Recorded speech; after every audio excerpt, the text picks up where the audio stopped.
लक्ष द्या. प्रश्न काय आहे बघा. चार संख्या दिलेल्या आहेत आपल्याला आणि यांचा गुणाकार व्यस्त आपल्याला काढायचा आहे. संख्या लिहून घेऊया. 12/18 याला भाग जाईल. होय. 6 दुने 12, 6 दुने 18. याची गुणाकार व्यस्त 3/2. त्यानंतर 8/12 भाग घालवा. 4 दुने 8, 4 त्रिक 12. याची गुणाकार व्यस्त 3/2.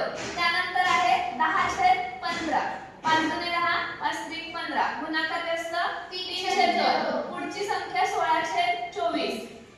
भाग घालवा. 8 दुने 16, 8 त्रिक 24. गुणाकार व्यस्त 3/2. म्हणजेच बरोबर पर्याय असेल पर्याय क्रमांक 4. वजा 12/7 ची गुणाकार व्यस्त काय असतं? वजा 7/12. वजा 7/12 आणि 12/7 ची बेरीज व्यस्त वजा 12/7. आता ह्यांचा गुणाकार विचारलाय. गुणाकाराचं चिन्ह द्या. 12 ला 12 कॅन्सल, 7 ला 7 कॅन्सल, वजा वजा अधिक. उत्तर आलं ए. आणि जर तुम्हाला पर्यायांवरून अंदाज लावायचा असेल की उत्तर काय येत असेल बघा. 0, 1, वजा 1 या जवळ जवळच्या संख्या आहेत. पण ही संख्या बघा थोडी वेगळी दिसते. जी एकदम वेगळी असते त्यातलं उत्तर कधीच नसतं. आणखी पुढे गेस लावायचं झालं तर 1 आणि वजा 1 इथं 1 मध्ये फक्त चिन्हांचा फरक झालाय. मग 99% शक्यता असते तुमचं उत्तर असेल 1 किंवा वजा 1 मधलं. मग उत्तर काढल्यावरती आपल्याला उत्तर काय आलं? पर्याय क्रमांक 1. हा बघा प्रश्न काय आहे. 1/L अधिक K ची गुणाकार व्यस्त संख्या काय आहे? वजा 9 आहे. जर K ची किंमत वजा 5 असेल तर ह्या L ची किंमत काय असेल असा प्रश्न आहे. तर बघा 1/L अधिक K ची गुणाकार व्यस्त काय आहे? वजा 9 आहे. म्हणजे या दोन संख्यांचा गुणाकार किती आहे? या दोन संख्यांचा गुणाकार किती येईल? ह्या दोन्ही एकमेकींच्या गुणाकार व्यस्त आहेत. आपण काय शिकलो? गुणाकार व्यस्त म्हणजे त्या दोन संख्यांचा गुणाकार किती असतो? a. म्हणजे ह्या दोन संख्यांचा गुणाकार येईल a. आणि आपल्याला k ची किंमत दिली आहे. काय दिली आहे? वजा 5. इथे टाकूयात आपण ती किंमत. 1/L अधिक वजा 5 गुणिले वजा 9 बरोबर 1. सोडूयात आता हे. 1/L अधिक वजा अधिक वजा वजा सौरभ लक्ष दे गुणिले वजा 9 बरोबर 1. आता आपल्याला किंमत कशाची काढायची आहे? L ची. हे पूर्ण आपण तिकडे पाठवून देऊया. म्हणजेच वजा 9 बरोबर L वजा 5 बरोबर. हे इथं गुणाकारात आहे, हे इथं भागाकारामध्ये आहे. L वजा 5 तिकडे गेल्यानंतर काय होणार? गुणाकार. म्हणजेच L ची किंमत काय येईल? या वजा 5 ला इकडे पाठवूया. वजा 9 अधिक 5 L बरोबर वजा 4. मग पर्याय क्रमांक 4 समजलं? बरोबर आहे. पुढे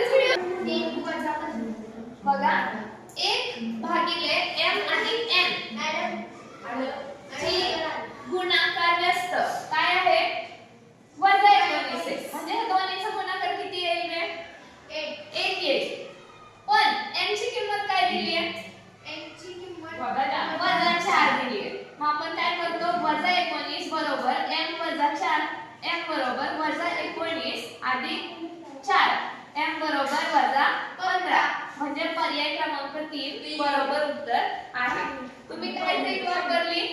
वजा 4 मध्ये काय मिळवावं त्या 4 पर्यायांपैकी म्हणजे उत्तर वजा 19 येईल.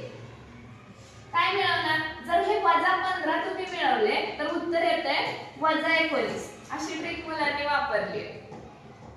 2 नंबर मॅडम. हा बघा प्रश्न काय? एक संख्या दिली आहे 5m अधिक 7m ची बेरीज व्यस्त काढायची आहे. त्याची बेरीज व्यस्त काय येते? वजा 5m वजा 7m. Very good. व वजा 2m वजा 3m ची बेरीज व्यस्त संख्या 2m अधिक 3m. इथपर्यंत क्लिअर आहे? हो. ह्यांची बेरीज करायचं। आता ह्या दोन्हींचं काय करायचं आपल्याला? बेरीज जास्त काढले यांची बेरीज करायची, बरोबर? बेरीज करायचं। हा, -5m अधिक 2m किती? -3m आणि अधिक -7 अधिक 3m किती झालं? -5 अधिक 2 -3 नियम काय वापरणार? अधिक वजा वजाबाकी करून चिन्ह मोठ्या संख्येचं वजाबाकी करून चिन्ह मोठ्या संख्येचे। वजाबाकी किती येते? 3 आणि मोठी संख्या 5 आहे त्याचं चिन्ह वजा m -3m -7 अधिक 3 अधिक वजा वजाबाकी करून चिन्ह मोठ्या वजा 4m बरोबर आहे? होय। म्हणजे ह्या दोन्हीची बेरीज काय येणार आहे? -3m 4m म्हणजे पर्याय क्रमांक 2 आले सगळ्यांचं? होय। लिहून घ्या।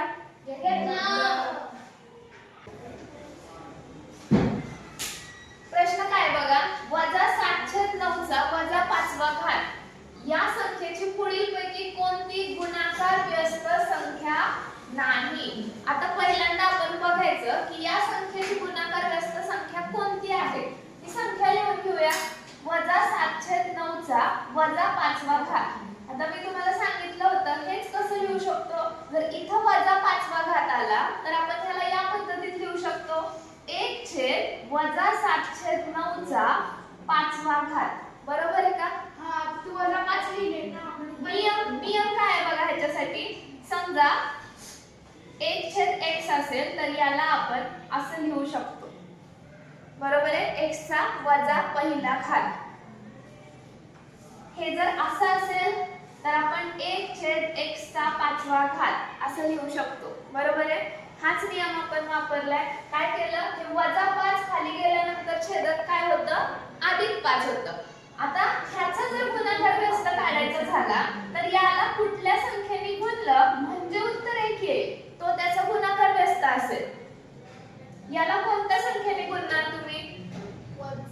सेम ह्याच संख्येने जर गुणलं -7/9चा 5वा घात तर उत्तर 1 येईल, म्हणजे ही संख्या काय झाली? आपला गुणाकार व्यस्त।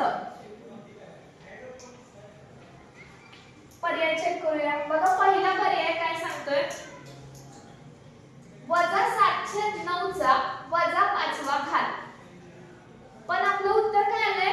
+5 म्हणजे ही संख्या गुणाकार व्यस्त नाहीये, म्हणजेच हा पर्याय बरोबर असेल, बरोबर? दुसरा पर्याय बघा काय आहे? -9/7चा -5वा घात, हे पर्याय बरोबर असेल का? बरोबर असेल का? बरोबर असेल। ह्यालाच आपण असं लिहू शकतो, -9/7 1/-9/7चा 5वा घात। बघा, -9/7चा 5वा घात आहे, -5वा घात आहे, यालाच आपण या पद्धतीत लिहू शकतो, बरोबर आहे? आता ह्यालाच आपण असंही लिहू शकतो, -7/9चा -5वा घात, 5वा घात। आलं का ह्याच्यासारखं? हो, म्हणजे हे पण गुणाकार व्यस्त आहे। हे आहे का? चेक करा। ही संख्या ह्याच्यात काय फरक आहे का? दोन्ही संख्या सारख्याच आहेत। वजा चिन्ह अंशाला द्या किंवा छेदाला द्या, म्हणजे हे पण गुणाकार व्यस्त आहे। तसंच ह्या संख्येसाठी चेक करा, 1/-7/9चा -5वा घात, ह्यालाच आपण असं लिहू शकतो, -7/9चा 5वा घात, बरोबर आहे? म्हणजे तुमचा पर्याय क्रमांक 1 बरोबर उत्तर असेल। लक्षात आलंय का? हो। लिहून घ्या।